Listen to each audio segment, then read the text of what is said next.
Netflix's new Troll movie. Where does it stack up in the grand scheme of monster movies? It's freaking awesome! Look guys, this video is probably gonna tank because the algorithm hates when you go off tangent, but I don't really care because I just got done watching Netflix's new Troll movie, and honestly guys, from the bottom of my heart, that's what this video is gonna be, literally just me talking to you like we're hanging out together. From the bottom of my heart, this is one of the greatest monster movies I've seen in recent memory, and I'm not just saying that. And if you want more videos like this to where we kind of come to you in a casual way and talk about things that aren't Godzilla and Kong and, you know, Gamera, then consider taking a look at our membership program here on YouTube. Or if you're not really into that sort of thing, you can go take a look at our new merch. Look at this badass Mecha Godzilla shirt we got right now going in the store, so go take a look at that and help us out if you want more side videos like this where we talk about new stuff like this movie Troll. Now let's get right into it. Now one thing that Troll does really good, and it's something that a lot of modern movies and TV shows and video games struggle with these days, is that it's self-aware, guys. It knows it's a monster movie, and it does everything a monster movie needs to do to be awesome and entertaining.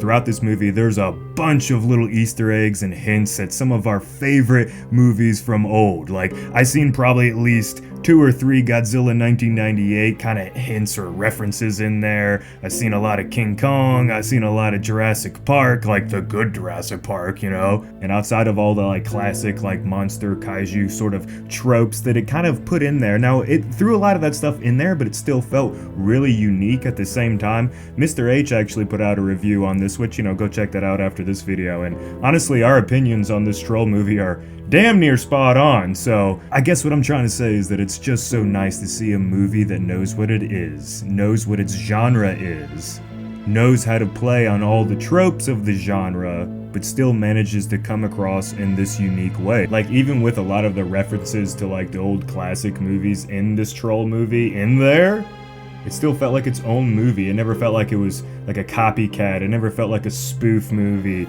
I know when I first seen that this movie was coming out, and I was like, oh god, it's gonna be cheesy, it's gonna be a horrible straight to Netflix movie that's just, you know, your typical like like B grade, C grade, D grade monster movie. You guys know what I'm talking about. The trailer surprised me, it looked very good, and then I went and watched it and was like, holy crap, this may be the best monster movie we've got in the last decade, and I'm not just saying that. But even outside of it being very self-aware and knowing that it is indeed a monster movie, this is still a really well-made movie. The pacing is just, dare I say, almost perfect? And the editing is shockingly good for a movie like this. Remember, it's a straight-to-Netflix monster movie, and at the end of the day, it feels really good. I think a lot of Hollywood big movies, you know which ones I'm talking about, in TV shows and all these new things coming out that like to really milk their big franchises and make all the episodes way too long and throw in a bunch of boring stuff or stuff that doesn't make sense looking at you, Dominion. This movie was a very smooth hour and a half, hour and 40 minutes long, and it felt perfect. I never once got bored.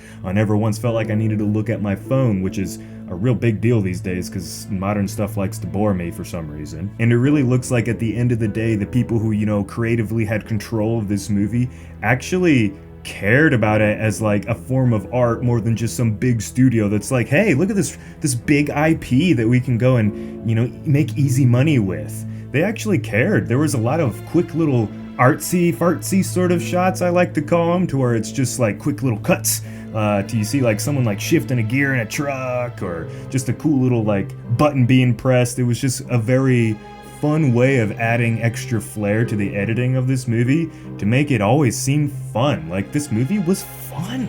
Believe it or not, that's wild these days, I know. And you Marvel fans are gonna like this one. This movie actually knew how to creatively and intelligently incorporate CGI.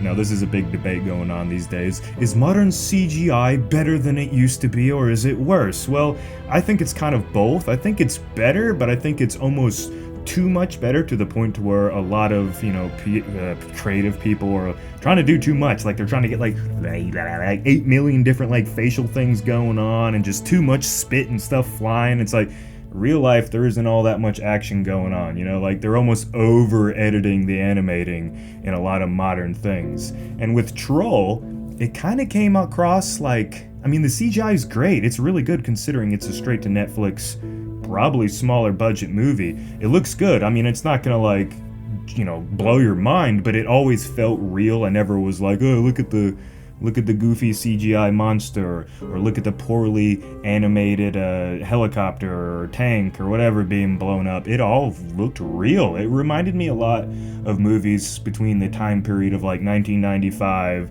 and like 2010, to where like they hid the CGI so intelligently, it just felt more real than the CGI these days, to where they just throw it out in your face and it just doesn't look real. It looks like a video game, right? And so this movie, it just knew how to work CGI cleverly, right? So very cool in that regard. Everything was believable at the end of the day, and that's what you want. And now this next one's another big thing that Troll nails, where a lot of modern movies and TV shows are currently struggling with, in my opinion. So this movie's a Norwegian movie, like it's from a different country. It is definitely a foreign movie. Definitely go watch it in its original, subtitled version. Don't just click on the English to make it easier to follow, because it's gonna ruin the experience. The movie is led by a female character, and I have to tell you, looking at you, Rings of Power specifically, this is how you have a female lead your movie. She knows what she needs to do to get the job done. She stands her ground in people that are higher positioned than her, and she loves her father at the end of the day, which that whole relationship between her and her dad, not gonna spoil anything too much, but emotional. I'll say that, emotional. And these characters, combined with the emotional tones of these movies, like it knew how to play with your emotions perfectly. Like it threw in the music when it needed to, it just kind of set the scene. I'm not gonna lie, this movie made me tear up 1.5 times. Now, one time for real, and the halftime I was like, okay, now you're just being a cheesy film nut guy. But seriously, I'm not just saying that in the weird cringy sort of, it's so beautiful way. No, it was just deep. It was emotional. It was it felt real.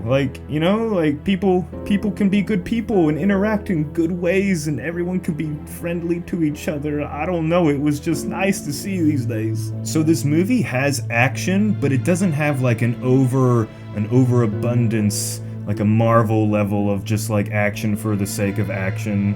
It kind of just sets it up perfectly to where when there are action scenes, they're subtle, they're quick, they kind of happen, and then they're done really quick, honestly.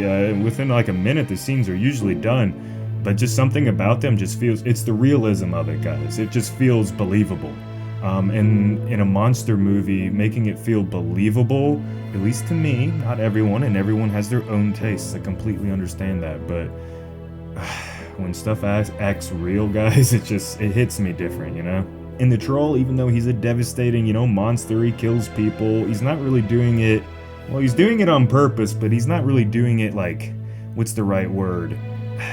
He's not evil, he's not around here just hunting down humans to kill them for the sake of killing them. And by the time you kind of learn a little bit of the lore in this story, you understand why this Troll is doing what he's doing, and you get the point of what's happening more and more, and you do feel bad for him in the end, even though at the end of the day he's this big ugly monster. And I want the people who were on the fence, I was one of them.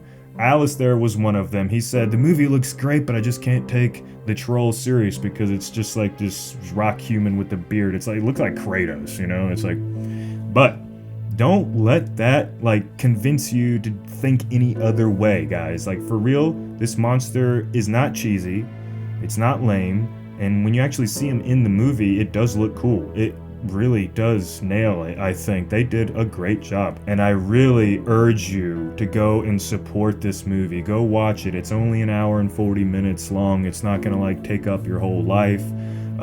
And if you want more MonsterVerse movies, you want more Godzilla movies, you want more King Kong, Gamera, and all that stuff that come out, go support this thing. Right now it's doing pretty good on Netflix for a random monster flick. And if we can go and get more and more numbers, more eyes on this movie, so make sure and share this video around and do all that YouTube stuff.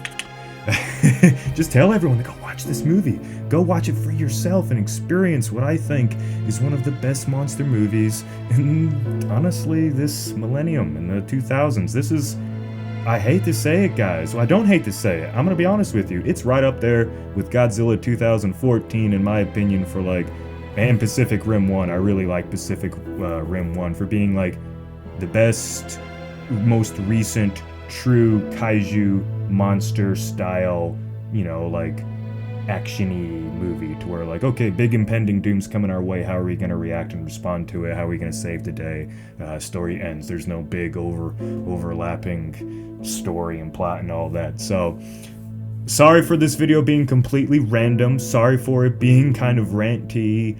I didn't really want to try to like come up with any sort of script. I just wanted to talk to you like we're hanging out, and so I hope it wasn't too awkward for you guys. But anyway, if you want more videos like this, you know what to do. Help support the channel by going to our membership, buy some merch. But what I would really like you to do is just share this video around, because I know the algorithm is just gonna go on it. But and I'm not even really saying that for like me or like Dangerville, you know, like, oh yeah, we want views or whatever. But like, I want this movie to succeed. I want eyeballs on this movie. That's how good I think it is.